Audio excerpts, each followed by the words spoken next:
Well, I just want to give you just a brief exhortation to do today. To do. To walk outside in the sunshine and do. To go around people and do. I got on a couple of dating sites this past week. You know, when you're going with the flow of your feelings, sometimes you feel like I need to take action here, right? I need to put myself out there. I need to do something. But what's so frustrating sometimes about putting yourself on online dating profiles is that there's a lot of people who like to just chat. And if you continue messaging them, they'll just message you and keep messaging and keep asking questions and keep going. And even if they live locally in the same city as you, right? They fail to move to the next step, which is let's just go ahead and meet, seeing as how we live in the same area.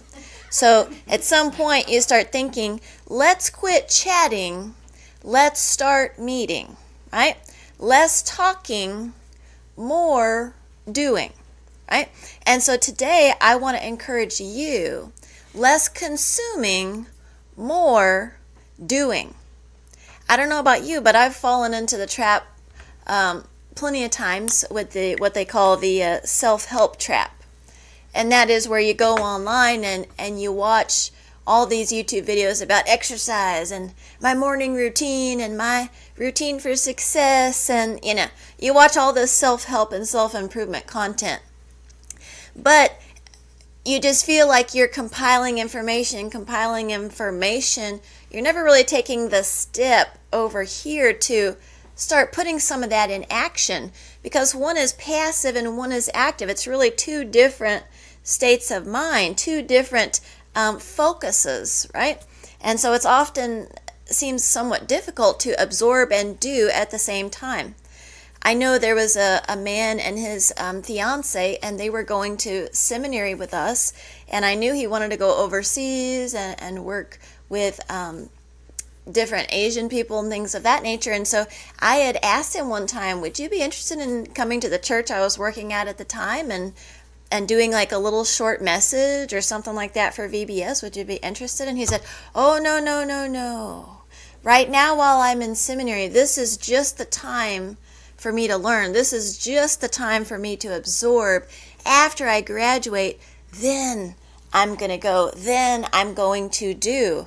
And I thought, well, that's kind of an interesting attitude there, right? So the Bible is calling you and I to do both. It's wonderful that you're on the stream here listening. It's wonderful when we crack open the Bible and read a chapter or two, right? That's all, you know, all awesome and wonderful and gold stars for you. But we also have to make sure we are integrating. And so today I want to encourage you, how about 2/3 doing, 1/3 absorbing? 2/3 doing, 1/3 listening, reading.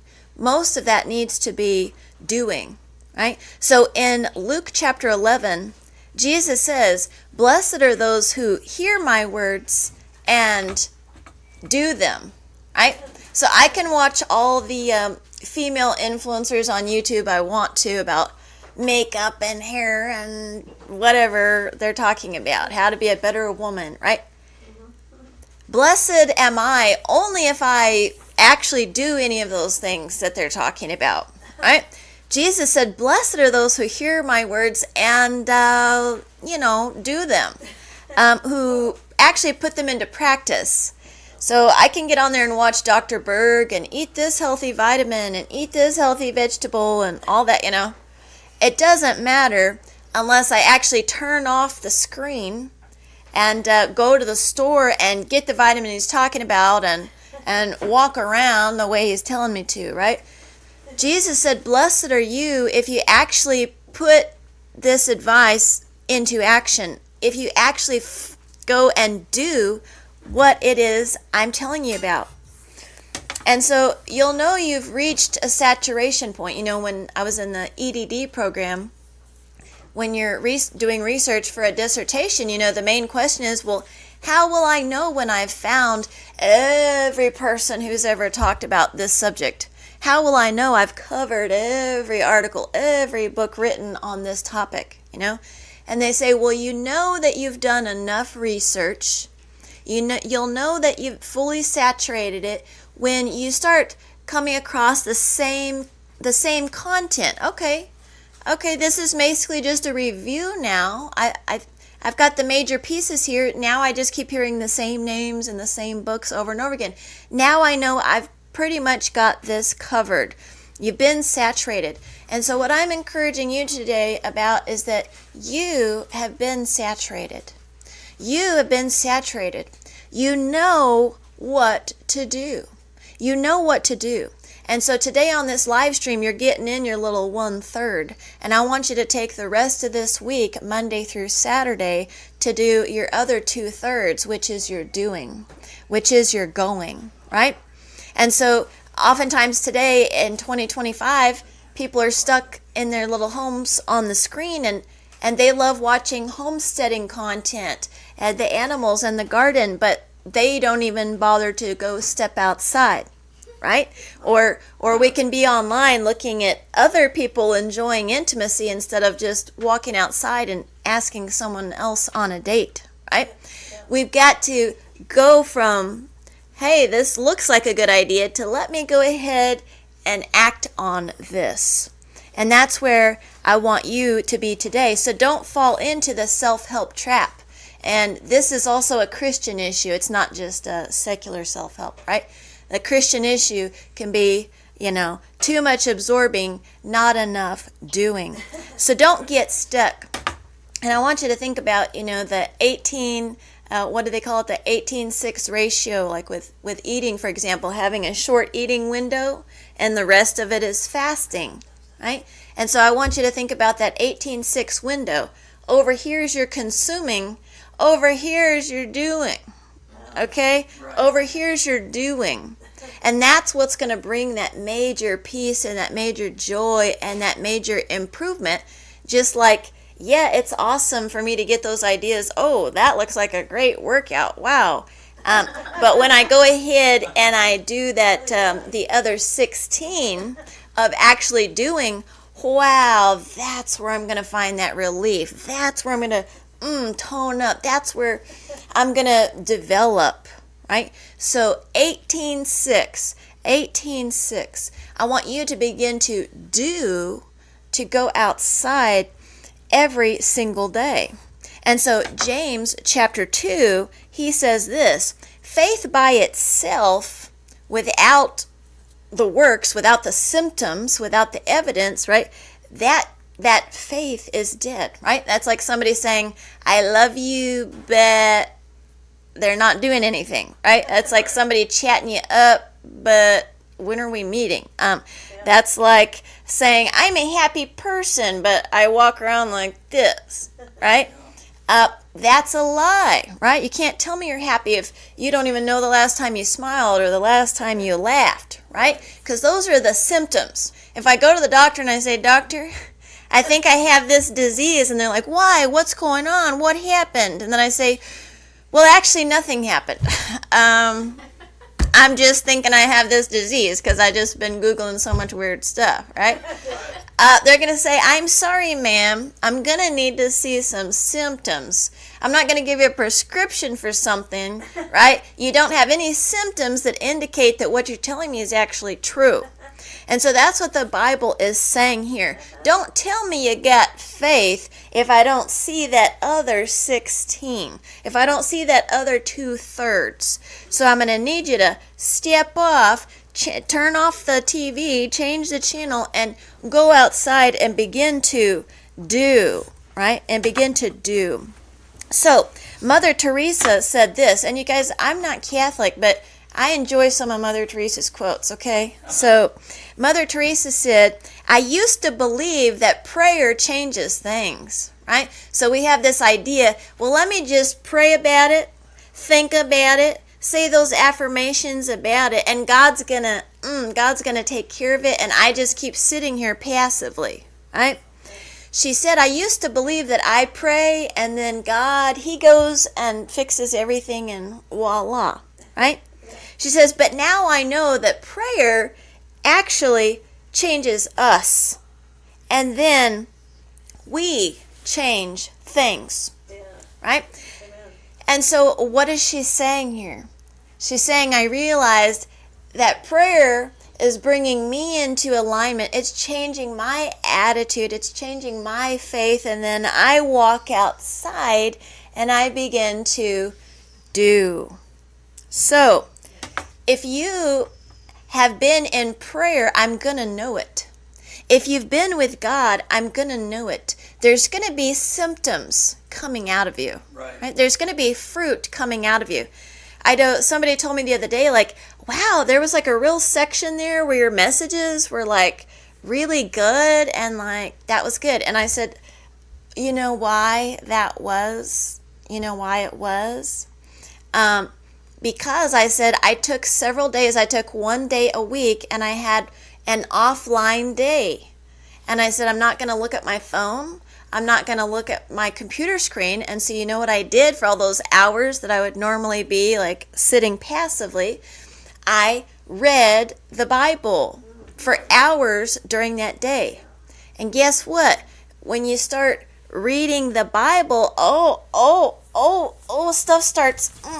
stuff starts stirring.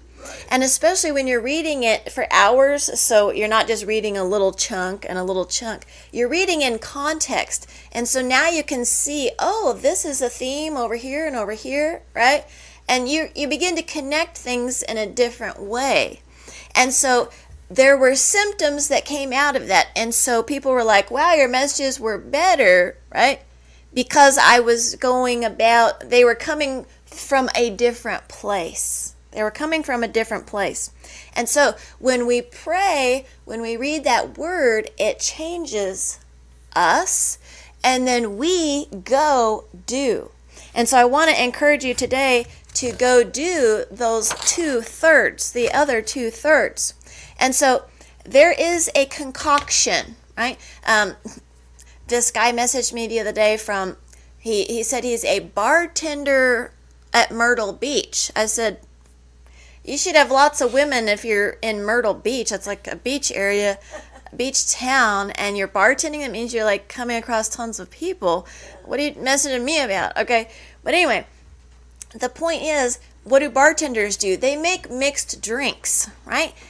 They specialize in, I can mix these things together and it tastes like this, and mix these and it tastes like that, right?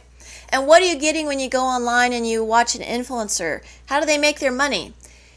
Click down below and you'll see my ebook. You'll see my course, and I'm going to take you through the 10 steps to achieve the life you want, to achieve being the woman you want and feeling the way you want, and achieving, right, a great life or whatever, right? So they're saying, this is my little concoction. This is my little mixture.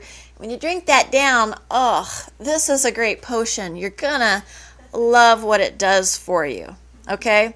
And so Mother Teresa, in another quote, gives us a little mixed drink. She gives us a little concoction, and this concoction is also how we reach that place of peace and relaxation, of satisfaction in life. And isn't that what we're seeking, satisfaction in life? And so Mother Teresa says these 6 things go into our drink. She said, the fruit of silence is prayer. The fruit of prayer is faith. The fruit of faith is love. The fruit of love is service. And the fruit of service is peace, aka that state of fulfillment, tranquility, satisfaction, right? Where we want to feel satisfied with our lives. So she's saying there's a 6-step process here. And if you follow these steps, you're going to end up right here with, you're going to be elevated, transformed. You're going to have that life that you want, those feelings you want. Right. And so here it is. When you and I get silent, in other words, stop looking at the phone, stop looking at the screen, turn off the music. Uh-oh, most people don't want to sit quietly with their thoughts. Because what happens? Uh-oh, things start coming up. I don't want to remember that. I don't want to think about that. I don't want to have that feeling. I don't want to feel that guilt, right? That's where you get people contacting you after 5 years, 10 years. Well, I was thinking today, I want to apologize for what I did to you a decade ago, right? So this is the stuff that starts happening, right, when you get silent. And that's why most people don't want to get silent. Because when you get silent, all of a sudden those things, those toxins start coming out to the surface. Ooh, we don't want to process the toxins. But guess what you're going to have to do to get over here to peace? You're going to have to let it come up. And that's when you send the email, oh, I'm sorry, or whatever. That's when you say the prayer, oh, I forgive. Okay? And right here, that's when you're going to begin to do all that, but you're also going to begin to pour out your wants and your desires to God. You're going to begin to pour out of your heart. That's called prayer. That's called prayer. And then when you get into that point where you start throwing your anxieties onto Him, Lord, this is what's bothering me. How about we could get some movement in this area? How about this area? How about this issue? And you throw all those cares onto the Lord. Guess what? Next thing you start feeling like your balloon is all of a sudden rising. Right? Oh, wow. All of a sudden my faith, all of a sudden I feel like there's a chance. Right? What was that movie with Jim Carrey where the girl's like, no, I'm not interested. And he's like, okay, what are my chances? And she said, like 1 in a million. And he said, so you're telling me there's a chance, right? You're telling me there's a chance. What was that? Oh, Dumb and Dumber. Dumb and Dumber. Yeah. So when you start throwing out those cares and anxieties upon the Lord, all of a sudden you feel a relief. Wait a second. Now I'm feeling some hope. Now I'm feeling movement is about to come.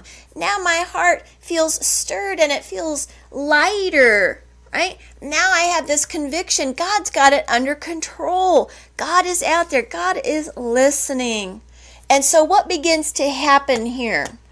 According to Mother Teresa, she says the next thing is this love. Your heart begins to soften. You begin to have that compassion towards other people. You know, a lot of the content for women online now is all this feminine energy. In other words, how to go back to your younger self where you were optimistic and naive and not so bitter and hardened by bad experiences. So it's all about softening your heart. How to soften your heart again. And according to Mother Teresa, when you go through this process of prayer and getting stirred up in your faith, that is what softens your heart. Not just putting on a nice pink dress. Get here, over here in your quiet time with God, and that is going to soften your heart. It's going to soften your attitude and give you some compassion for other people. Okay? And guess what? When you have compassion and all of a sudden you're looking at people in a different way and you don't feel threatened and hardened and defensive, guess what you start to do? You start to reach out. You start to be receptive. Oh, you need help? Let me come over and help you, right? All of a sudden you have a totally different attitude, right? How many of you know that women treat the men they want totally different than the men they don't want? Right? You may be hardened against one. I'm closed off to that. The other one, guess what? Your heart is soft and you have a totally different attitude of service toward that one. So here she's saying, get that heart softened and you're going to find yourself wanting to reach out and to serve people practically, right? And guess what happens when you start serving people practically? Guess where you arrive at? All of a sudden I feel content with my life. All of a sudden I feel like I'm making a difference. All of a sudden I feel like my life is worthwhile. Right? Because I am helping. I am contributing. And that is how we get our perfect mixed drink. This is a concoction that you and I need to drink down. And so Psalm chapter 130 says this, out of the depths I call to you, Yahweh. I'm calling out to you. I'm right here on step number 2. Lord, listen to my voice. Let your ears be attentive to my cry. And then a little further down it says, I wait for Yahweh. I wait and I put my hope in his word, right? When we pray, guess what? All of a sudden I feel light. And why is that? Because I stirred up my hope.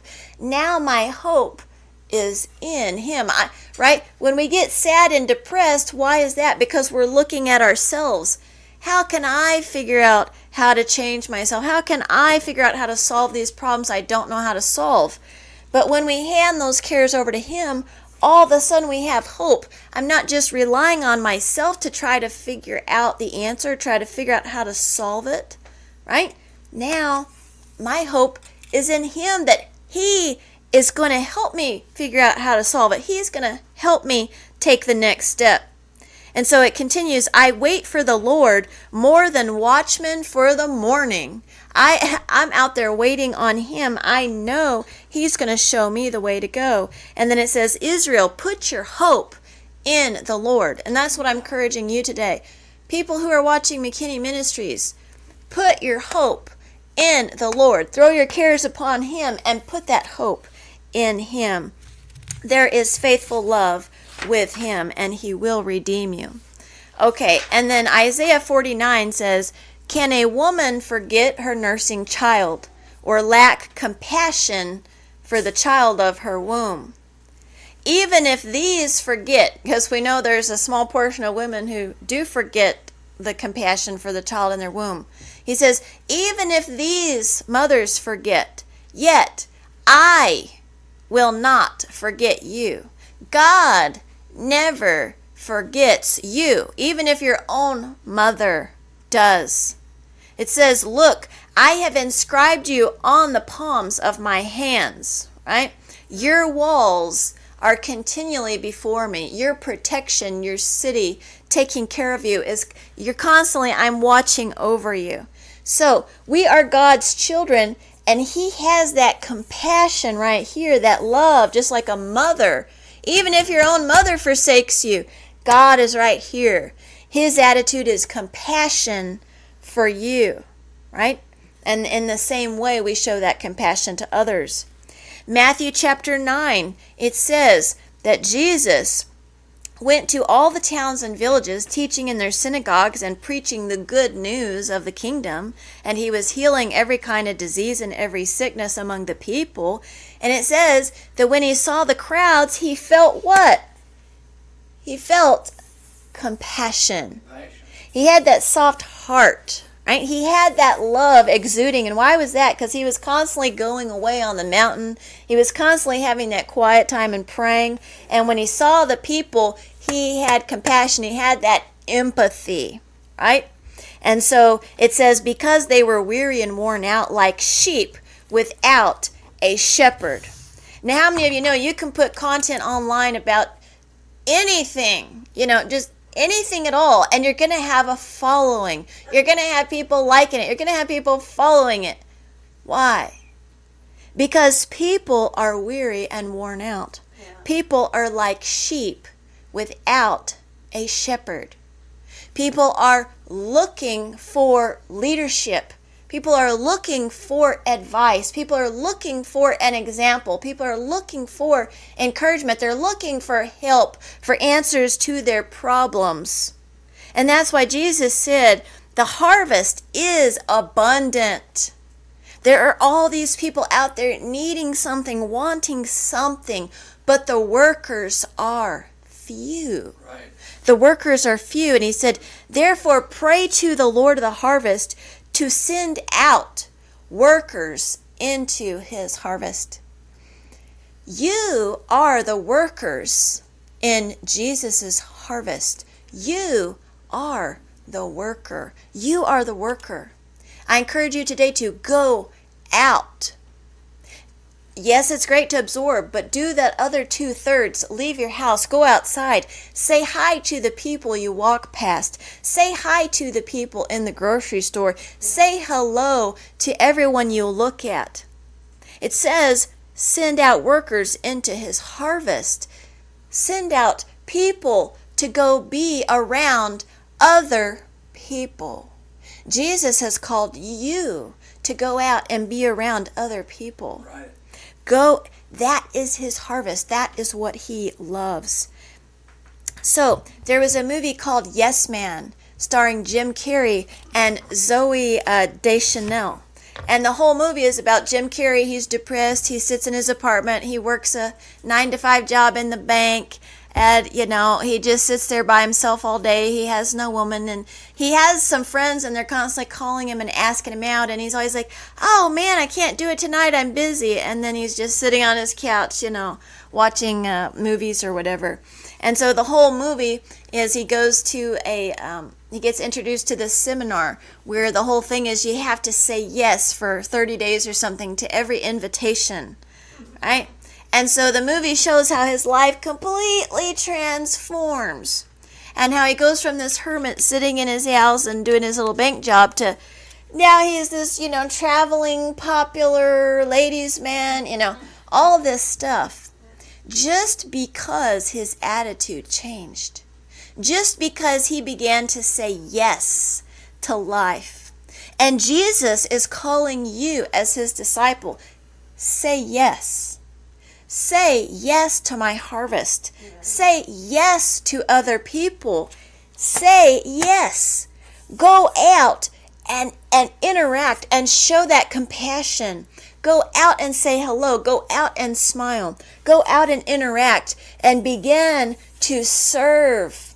And it is there when you really begin to engage the grassroots of life that you're going to feel that peace. You and I have got to begin to say yes. Say yes. And how many of you know that the longer you say no, the harder it is to say yes? You begin to get in a pattern, right? Where you begin to say no more and more and more and more till your life becomes like this. Oh, minuscule life. And the people say, well, what's going on? And you say, not much, right? Why? Because I continually said no. Jesus says, say yes. Not yes to, worldly weird stuff. Say yes to people. Say yes to going out and having compassion. Say yes to helping. And so in John chapter 5, it says that a Jewish festival took place, and so Jesus went up to Jerusalem. And it said that by the sheep gate in Jerusalem, there is a pool called Bethesda in Hebrew. And it was a very large thing. It had 5 colonnades. And within these colonnades lay a large, how many people are online looking for advice? A large number of people. How many people are out here walking their dog, but they haven't spoken to a real human in person in a long time? A lot of people, right? I noticed as we've been outside more and more, and we've been walking more and more, there used to be a gentleman, and he was walking 2 tiny dogs, and he was looking at his phone so hard he almost ran into me several times, right? That's how inside of his own world he is. He's literally walking into people on the sidewalk, right? But I've noticed more and more as we've continued to walk and as we've continued to say hello, right? Now that man is looking up. Now he's pulling his phone down a little bit. Now he's got a smile, right? His attitude is changing as we are beginning to interact with him and to show love and to show empathy and to treat him like a person. So it says that within those 5 colonnades there was a large number of the sick, the blind, the lame, and the paralyzed. They were all waiting over here for the moving of the water. Right? Just like the person who prays and says, okay, now everything is going to change. Right? But what did Mother Teresa say? When I pray, my attitude changes, and then I go and do. I go and do. And so the man said, because an angel, it said, because an angel would go down into the pool from time to time and stir up the water. And so everyone was waiting passively, right, for that time to come. And then the first person who went and got down into the water after it was stirred up recovered from whatever ailment he had.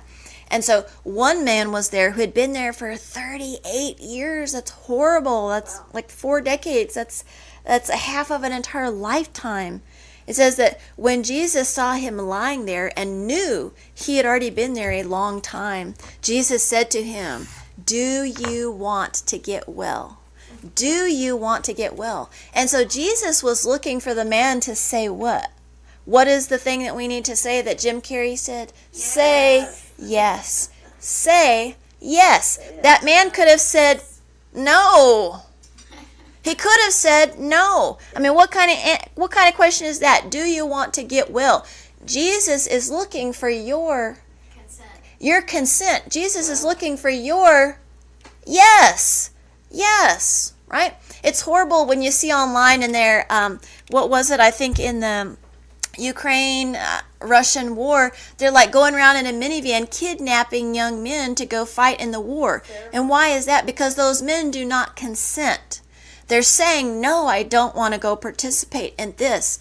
And so they're kidnapping them and taking them against their will. And that's horrible to watch. Because what do you want? You want people who are there signing up of their own free will. People who are in their heart saying, yes, yes, I sign up, right? And so God is looking for you and I. He's not trying to throw us in his minivan and kidnap us. Jesus wants to know, is your answer yes? Is your answer yes? Do you want to get well?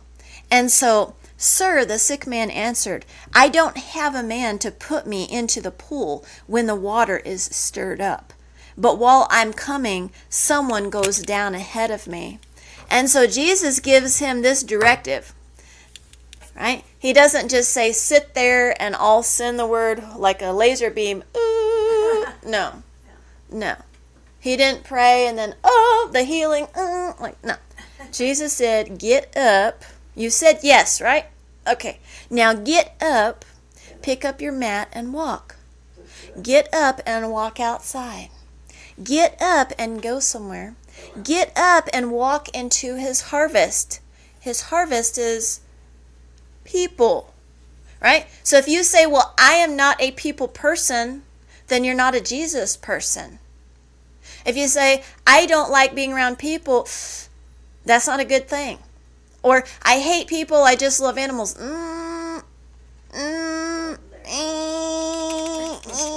Right? No. Jesus' whole thing is about people. Jesus' whole thing is about people. Loving people, serving people, helping people, going into the harvest of people who are hurting, healing people. Jesus wants to know today, do you consent? Do you want to get well? Are you signing up to go into the harvest? To be a worker in his harvest? Jesus wants you today to say yes. To say yes of your own free will. And then what he wants you to do is he wants you to stand up and he wants you to pick up your mat and he wants you to walk. He wants you to walk straight towards who? People. He wants you to get up and walk straight towards people. And it says, instantly the man got well, right? As soon as he stood up and began to walk out, he got well. And he picked up his mat and he started off to walk. And so, Jesus' question is, do you want to be healed? And his command to you today is to get up and to go out and begin to do. Begin to talk to people and begin to do. Begin to do. So, in Mark chapter 1, and this is the last passage, it says, very early in the morning, while it was still dark. Right? Why do people like getting up early in the morning? Silence. Quiet. You don't hear all the hustling and bustling in the cars, right? It's silent outside. Very early in the morning, while it's still dark, Jesus got up and he went out and he made his way to a deserted place. Jesus was looking for what? Silence. Jesus was looking for silence. And guess what happens when you get into silence? You begin to start speaking and pouring out your heart. And so he said while he was there, he began praying. And Simon and his companions went searching for him. And they found him and said, "Everyone's looking for you." And Jesus said to them, "Let's go on." Right? So Jesus was in prayer, which would stir up his faith and stir up his love. And then he said, "Let's go on to the neighboring villages, so that I may preach over there too." This,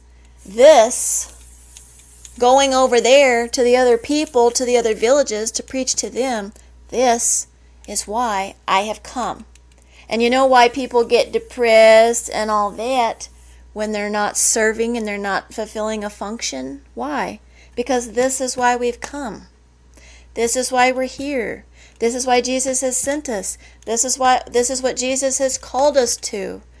You've got to have this peace in order to get over here into your land of milk and honey, okay? So, this is why I have come. And so he went into all of Galilee, preaching in their synagogues and driving out demons and doing things to help people. And so then it says there was also a man there with a serious skin disease who came to him on his knees begging him. And he said, "If you're willing, you can make me clean." And how did Jesus feel when he came across people? He didn't say, "Ooh, people are horrible. Human beings are horrible. I only like animals." Yeah. No. It says Jesus was moved with compassion. Right? And if your attitude is anything other than that, where's the Holy Spirit inside you? Are you a Jesus person? Right? Compassion. And because of that compassion, what did he do? He reached out and he touched him in service. And he said, "I am willing." He told him, "Be made clean." And immediately the disease left him and he was healed. Right? So Jesus illustrates this process, and what does he say? He says, "Follow me in the process. Here's your concoction. Drink it down, and you're going to be over here with me in paradise. You're going to be over here with me in peace. Drink the concoction. Follow the steps. Do your 16-8. Do your 2/3 action, 1/3 absorbing." Why do we eat? So we have energy to do stuff. But if I eat all day, that's a problem. I'm eating so that I have fuel in my body to what? To do. To do, to go, to talk, to speak. So our week has been a little bit rough because our cat, we lost one cat, what was that, a year or two ago? But now our second cat seems to be on his hobbling last leg. And so as he's going out, guess what? There's less eating and less drinking, right? We don't want that, right? We have to eat and drink. We do that consuming so that we have energy to keep going, to live. Amen. And what's the point of living if you're not loving and if you're not serving? Amen. Don't miss all the pieces, right? Yeah. Don't miss all the pieces. If you have a drink and it's not mixed right, what do you want to do? You just want to go pour it out. It's nasty. It tastes gross, right? Ugh, this life, right? So if you're thinking about your life, my life is a nasty drink and I just want to pour it out, it tastes so gross, it tastes so bitter, what does that mean? It means you missed some of the elements in the concoction, right? So you're the bartender, you're mixing the drink. And I just told you the elements that need to be in the drink for that drink to taste good, for you to end up over here in a state of peace, in a state of tranquility, and knowing I'm going to be with the Father. That's where we need to be. Thank you today for listening. And we will see you here next Sunday at 1:30 p.m. Eastern Time. May you be blessed as you go and as you do. Okay? Amen. All right. See you.